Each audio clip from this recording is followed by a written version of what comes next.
Who am I? And what do I stand for? These are two questions I have to be asking every day and not stop until I find the answer. And sure, I could take the easy way. I could say I come from the streets. It's a song I've sung every day, but anybody who knows me knows it's just a way for me to run away from having to say, I lost me a long time ago. I don't even know what it means to stand for anymore. Trying to figure out who you are while trying to fit in with the rest. I was 12 years old running around smoking meth. And when I was 13 and living on the streets, it was minus 34 and no one had the means to get warm. So, we jumped some dude, come home from school. He was a regular guy who had nothing to do with this life I chose into. It was 5-on-1 and no one had a gun, so we just kept hitting him. We run. $15. It's not getting a hotel room for anyone. Yet to this day, I can still hear this man screaming, please stop. I didn't do anything wrong. Is that who I am? Is that what I stand for? This can't be where it ends. That's what I stand for. I'd rather be dead. So, that was it for me. A thug no more. Yet, still living on the streets in addict and poor. Now, here's the other side of the coin that I was sold. Kicked out of the apartment building laundry room that I was sleeping in. Not knowing where I'm going, just that it's cold. And here we are, curled up under a car. A stolen half-damp blanket. It's plugging one end to stop the wind. I'm hoping no one's going to take it because it's all I had to put up a fight. I was 13 years old. I wasn't sure if I was going to make it to the night. A cockroach. Is that who I am? Is that what I stand for? The ability to survive in the worst of weather? Or to strive in the harshest of environments? I mean, what the fuck was wrong with me? Why couldn't I just been like other kids? Yeah, but there it is.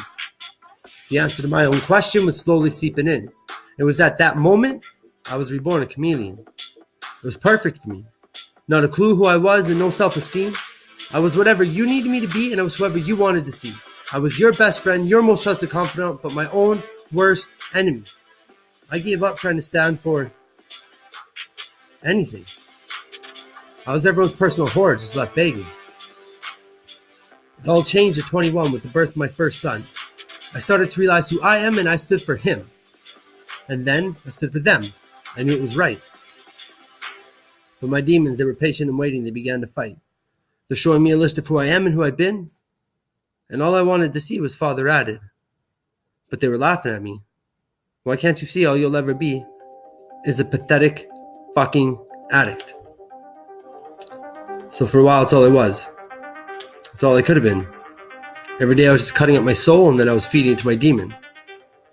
Along came Gemini with Poetic Bloodline. And like a superhero with his words, that man, he saved my life. He has shown me today that I can have a beautiful life, a life built on beautiful words. So I realized I'm not pathetic, I'm poetic. I put my work to these words, I've realized my worth. I am a father, I'm a son, I'm a brother. I'm somebody's best friend and I'm a fucking amazing lover.